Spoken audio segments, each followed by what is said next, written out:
ఈరోజు మా ఇంట్లో త్రినాథ వ్రతం చేస్తున్నాం. ఒక మినీ వ్లాగ్ చేయడానికి స్టార్ట్ చేసాం. రెడీయా బుల్లి? రెడీయా? ఇంక స్టార్ట్ చేద్దామా? బుల్లి రెడీయా? రెడీ. నువ్వు సబ్స్క్రైబ్. పూజని మా అక్క చక్కగా ముగ్గేసింది. ఈ ముగ్గు మీకు ఎలా అనిపించిందో నాకు కామెంట్స్లో చెప్పండి. మంచిగా పసుపు కుంకుమ పెట్టి మధ్యలో బంతి పువ్వు కూడా పెట్టింది. మన మాడ మీద పువ్వులు కోసుకోవడానికి వచ్చేసాం. ఏమున్నాయో చూద్దాం. ఇక్కడ 3 బంతి పువ్వులు, ఒక మందార పువ్వు, ఇంకా ఒక మంచి బుజ్జి గులాబీ పువ్వు పూసింది. ఈ రోజుకి ఇవే పూసాయి. మనం తెంపేద్దాం. ఇప్పుడు మందార పువ్వు తీసేస్తున్నా. ఇప్పుడు గులాబీ పువ్వు కట్ చేసా. ఎంత బుజ్జిగా ఉందో, అది కూడా కట్ చేసేసా. ఇంకా మన ఇంటి ముందున్న నందివర్ధనం కూడా కట్ చేసి తెచ్చేసా. ఈ ప్లేట్లో వేసేసా. అన్నీ ఎంత బుజ్జిగా ఉన్నాయి కదా.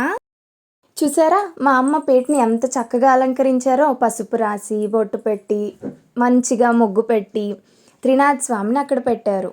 ఎంత అందంగా అలంకరిస్తున్నారో కదా. మిగతాది కూడా ఎలా అలంకరిస్తారో అలా చూసేద్దాం. ముందుగా పీట మీద కొంచెం కొంచెంగా 9 సార్లు బియ్యం వేసుకోవాలి. ఆ వేసుకున్న బియ్యం మీద మనం 9 నీళ్ళున్న కలశాలని పెట్టబోతున్నాం. అమ్మ ఇప్పుడు నువ్వు పెట్టేయి. ఇప్పుడు ఒక్కొక్కటిగా ఆ నీళ్ళున్న కలశాలని అక్కడ పెట్టబోతున్నాం. ఈ వ్రతం కార్తీక మాసంలో ఏదో ఒక ఆదివారం నాడు ఆచరించేది. మేమైతే 2వ ఆదివారం చేస్తున్నాం. ఇలా 9 కలశాలు పెట్టడం మాకు ఎప్పుడు అలవాటు. మీరు ఏ ఆదివారం రోజు ఈ వ్రతం చేసుకున్నారో నాకు కామెంట్స్లో చెప్పండి. ఇప్పుడు మా అమ్మ త్రినాథ స్వామిని మర్ర ఆకులతో అలంకరిస్తున్నారు. చూసేద్దాం.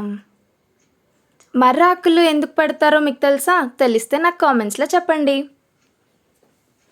ఆ పీట మీద 9 దీపాలు కూడా సెట్ చేసేసాం.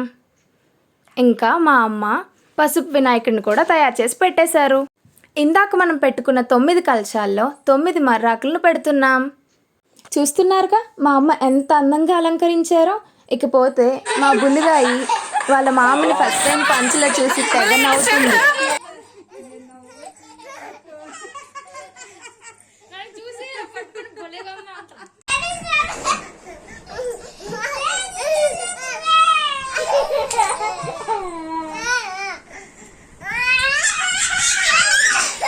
మనం ముందుగా కోసుకున్న పువ్వుల్ని ఇప్పుడు అమ్మ త్రినాథ స్వామికి పెడుతున్నారు. మధ్యలో ఉన్న గులాబీ ఎంత ముద్దుగా ఉంది కదా.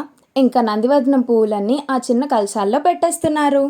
ఎంత అందంగా ఉందో చూడడానికి. పువ్వులుంటే అందమే వేరు. పూజ స్టార్ట్ చేసే ముందు మన ఇంట్లో ఉన్న దేవుడి గదిలో దీపం పెట్టేద్దాం. మా అమ్మ డాడీ దేవుడికి దండం పెట్టేసుకున్నారు. తర్వాత బయట ఉన్న తులసి అమ్మకు కూడా దండం పెట్టేసుకోవడానికి మా అమ్మ వెళ్ళిపోయారు. మా అమ్మ అయితే దీపం పెట్టడానికి వచ్చేసారు. కానీ ఈ బుడ్డిది మాత్రం ప్రసాదం తినడానికి వచ్చేసింది. చూసారా ఎలా తినేస్తుందో. ఇక పూజ మొదలెట్టేద్దామా? ముందుగా దీపాలు వెలిగించేద్దాం. ఆ ముందున్న 3 దీపాలు మా అమ్మ వెలిగించింది. తర్వాత మిగతా 3 దీపాలు మా బుజ్జి అక్క వెలిగించబోతుంది. చూసేయండి, ఆ బుజ్జి చెయ్యి మా అక్కదే. దీపాలు వెలిగించుకున్నాక గణపతి పూజ కూడా చేసేసుకున్నాం.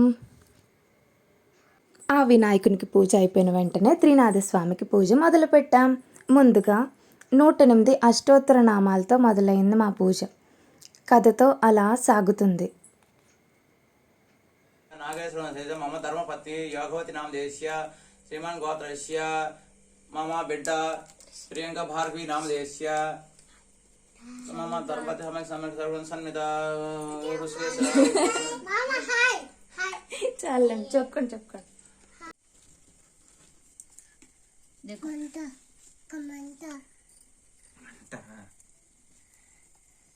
మంటని తెలుసు ఏంటి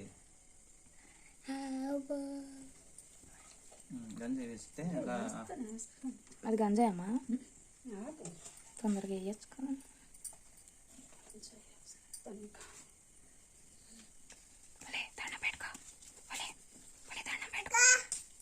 దండం పెట్టుకో. నువ్వు దండం పెట్టుకో. డాడీ నువ్వు దండం పెట్టుకో. దండం పెట్టుకోరా. దండం పెట్టుకో. అటు చూడు బుల్లి, దండం పెట్టుకో. గంజాయితో ధూపం వేసి హారతిచ్చి ముగించేద్దాం. మంగళం విష్ణు మంగళం భగవాన్ విష్ణు మంగళం.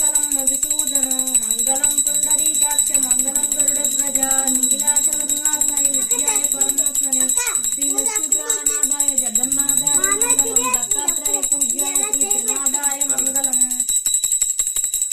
పూజ అయితే అయిపోయింది. ఇది ప్రసాదాల టైము.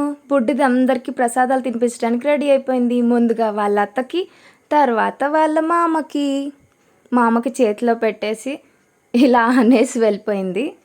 వాళ్ళ అన్నయ్యకి కూడా తినిపించేసింది. ఈ వ్లాగ్ని ఈ క్యూట్ సీన్తో ఎండ్ చేద్దామని డిసైడ్ అయ్యాను. ఇష్ట కామ్య సిద్ధితో మనం వాంఛఫల సిద్ధిరస్తు. సుమంగళి భవ.